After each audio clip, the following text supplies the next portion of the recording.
about the tradition of this journey, to which I invite myself and sister selves tonight. You know, I was thinking that this journey is, at first I had these old Christian this old baggage. Not that I believed it, but it was in the dictionaries and somewhere in my head. Hagiography, you know. And then as I was looking up hagiography, I found the word hag in Merriam-Webster, the best book to take with you on a desert island, if you can have only one book besides gynecology. And of course, the word hag popped up. Hag, of course, is harpy, fury. A hag means an evil or frightening spirit. That's one of its obsolete meanings. It also means nightmare. And if you look up nightmare, it's a hag who is accompanied by 9 attendant spirits.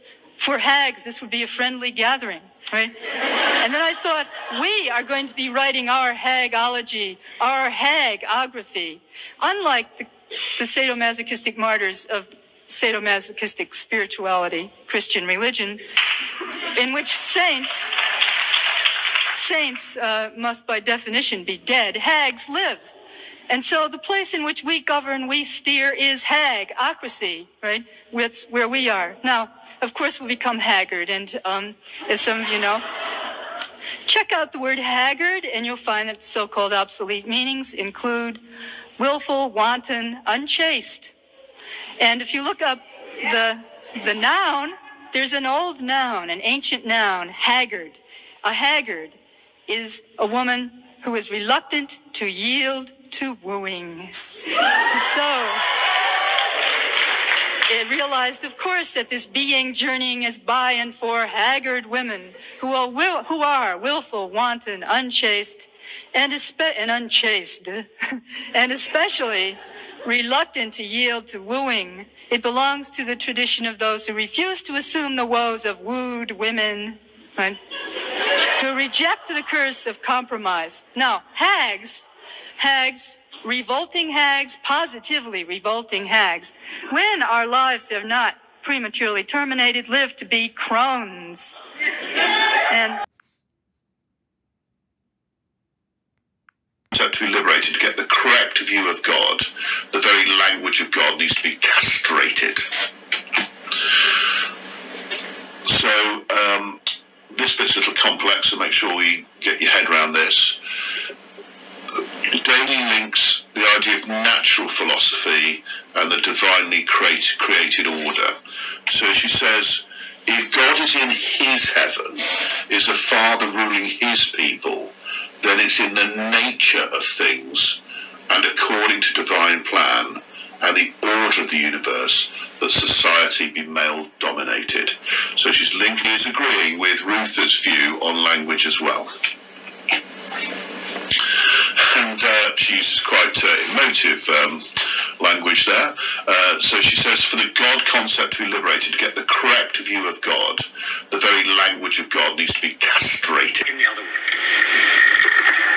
The oak was interchange. It's almost the same as the symbol for Venus, which is now the feminine symbol.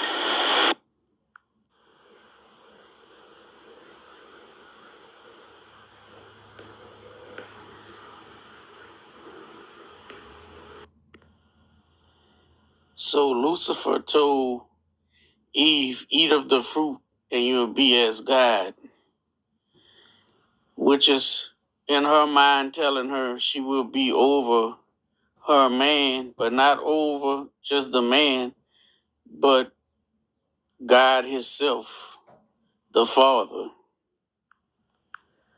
This goes back to Lucifer's original sin, wanting to ascend and be above the Most High.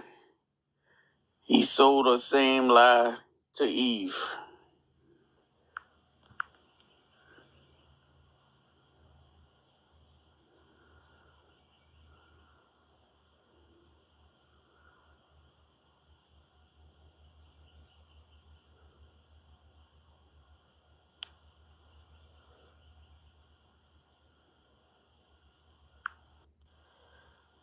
This is where the war started between men and women. And I believe it's when Lucifer put on the red dress to rule this world as the female goddess.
Discovery of her bones in 1974, scientists have long wondered what killed our most famous human ancestor, Lucy. Dr. Kappelman says the data allowed his team to understand what Lucy experienced in her final moments. She's a different species. She's not us, but to provide an emotional connection with her in her death, so that in her death, that death brought her to life. How did our solar system originate? NASA has launched a new mission to try and answer that question. Lucy lifted.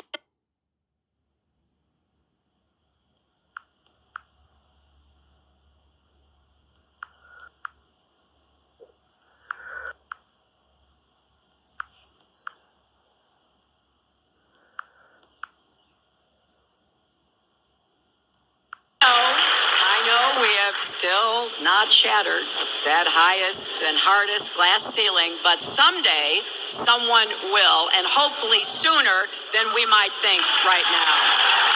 That highest, hardest glass ceiling this time, thanks to you, it's got about 18 million cracks in it. And it may be hard to see tonight, but we are all standing under a glass ceiling right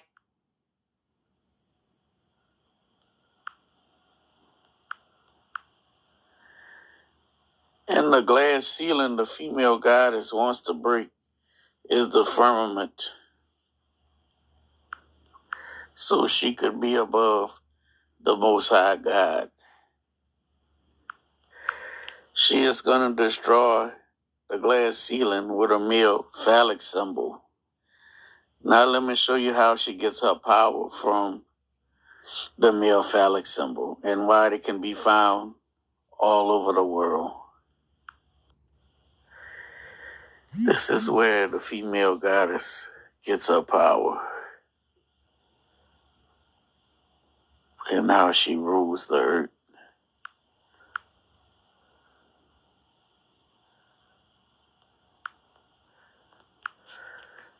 the crown Lady Liberty wears is a circumcision. That's her cap. And she wears it as a symbol of castrating a male, because to be under the female goddess, worthy of worshiping her, the male must be castrated. And there's many forms of castration, physically and symbolically. So the witch's magic wand is also a cut-off phallic symbol. Also, when the witch rides the broomstick, it is also a symbol of a cut-off phallic symbol. This cut-off phallic symbol is not just about the man himself, but it also is a symbol of castrating the Most High God. French Revolution has the single breast exposed, which is another common point, but she's also wearing the Phrygian cap, so this red cap with the rounded edge pointed there to the front. So the French Revolution, but will also across much of Europe now. Another extension of the French Revolution was this Universal Declaration of Human Rights. So apart from the all-seeing eye and for instance, the broken chains, the lady on the left holds a broken chain, but here we see on the tip of the spear the Phrygian cap again. So it's one of these symbols you will find quite commonly, and especially in connection to liberty movement. So this is Britannia, English, and this was for the commemoration of the abolishment of slavery. So once again, this freedom and liberation from slavery. And she as well has the red cap. So it's more than French, it's more than English. Again, it's quite ancient. And another, well, in the Americas, so we have Lady Liberty and the Phrygian cap once again. Now, the use of this the female, or also the goddess as well, there's some connections to there, but they're a little bit extended. So I'm just going to go through the Phrygian cap and just sort of show the importance of it. So here we see like one version of the United States and Lady Liberty, and for instance, and it carried through. So, for instance, in World War I, again, the Phrygian cap, the red hat there.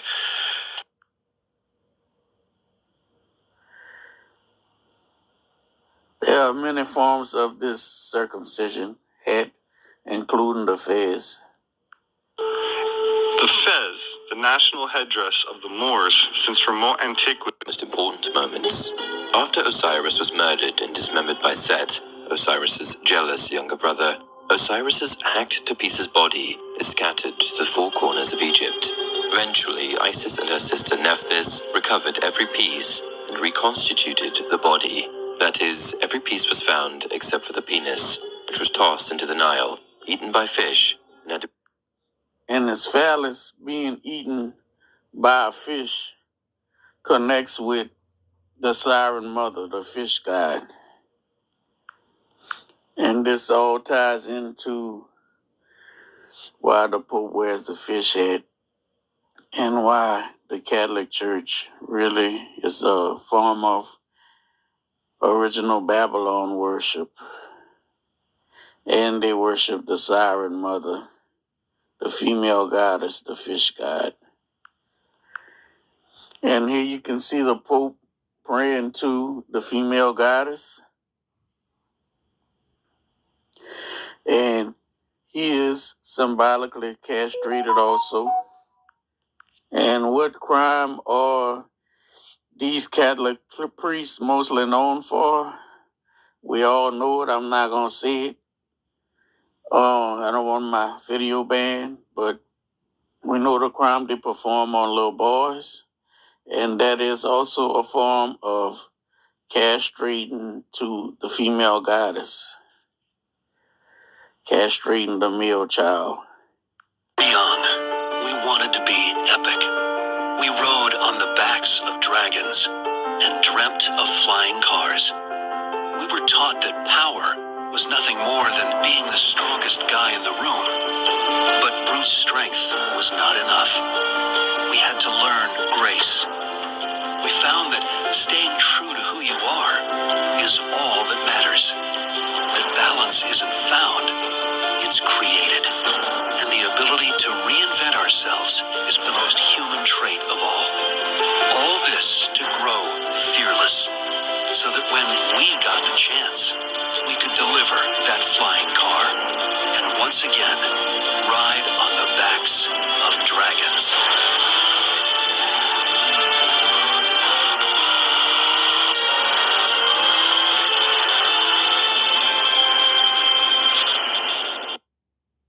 Chapter 3. Now the serpent was more subtle than any beast of the field which the Lord God had made. And he said unto the woman, Yea, hath God said, Ye shall not eat of every tree of the garden? And the woman said unto the serpent, We may eat of the fruit of the trees of the garden, but of the fruit of the tree which is in the midst of the garden God hath said, Ye shall not eat of it, neither shall ye touch it, lest ye die. And the serpent said unto the woman, Ye shall not surely die, for God doth know that in the day ye eat thereof, then your eyes shall be opened, and ye shall be as gods, knowing good and evil. And when the woman saw that the tree was good for food, and that it was pleasant to the eyes, and a tree to be desired to make one wise, she took of the fruit thereof, and did eat, and gave also unto her husband with her, and he did eat. And the eyes of them both were opened, and they knew that they were naked. And they sewed fig leaves together, and made themselves aprons. And they heard the voice of the Lord God walking in the garden in the cool of the day. And Adam and his wife hid themselves from the presence of the Lord God amongst the trees of the garden. And the Lord God called unto Adam, and said unto him, Where art thou? And he said, I heard thy voice in the garden, and I was afraid, because I was naked, and I hid myself. And he said, Who told thee that thou wast naked? Hast thou eaten of the tree whereof I commanded thee that thou shouldest not eat? And the man said, The woman whom thou gavest to be with me gave me of the tree, and I did eat. And the Lord God said unto the woman, What is this that thou hast done? And the woman said, The serpent beguiled me, and I did eat.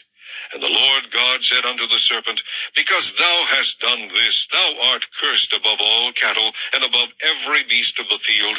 Upon thy belly shalt thou go, and dust shalt thou eat all the days of thy life. And I will put enmity between thee and the woman, and between thy seed and her seed.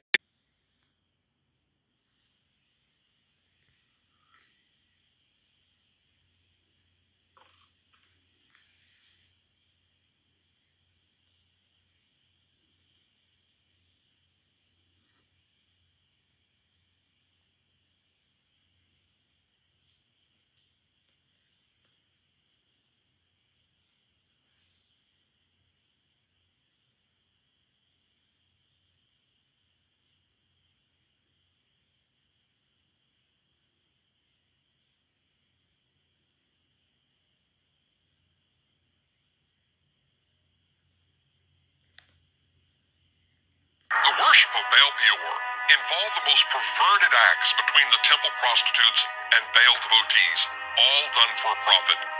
The rituals specifically designed to debase the devotees involved the exposure of the prostitutes' genitalia and their direct oral exchange of body fluids and waste products. In these rituals, the prostitutes assumed a dominatrix, donor role, and the men the submissive receptor role. The rituals in establishing the power of the feminine over the masculine worked to invert the normative Hebrew social structure from patriarchal to matriarchal, and the arrestment of the development of men in the stage of irresponsible boys instead of maturing them into men of principle.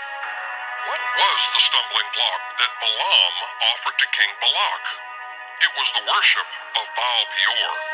After Balaam departed from Moab, we see the ramifications of his instruction as Israel joined itself to Baal Peor.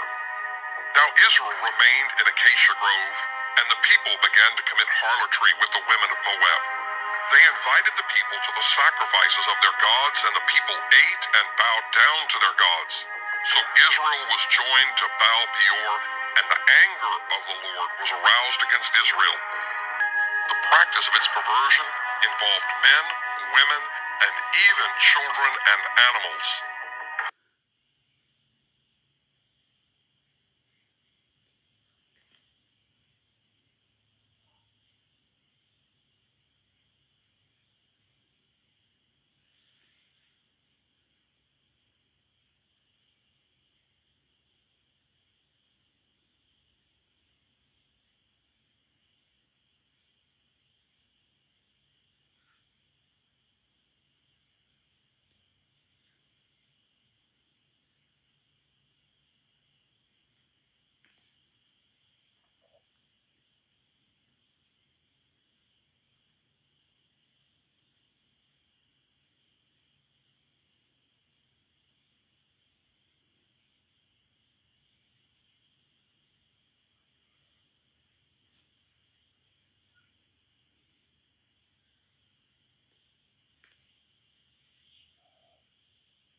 I'm not gonna drain you completely. You'll be my slave. Because I don't think you're worthy of human blood. You feed on the blood of stray dogs. You'll be my footstool. And at my command, you lick the dog shit from my boot heel. Since you'll be my dog, your new name will be Spud. Welcome.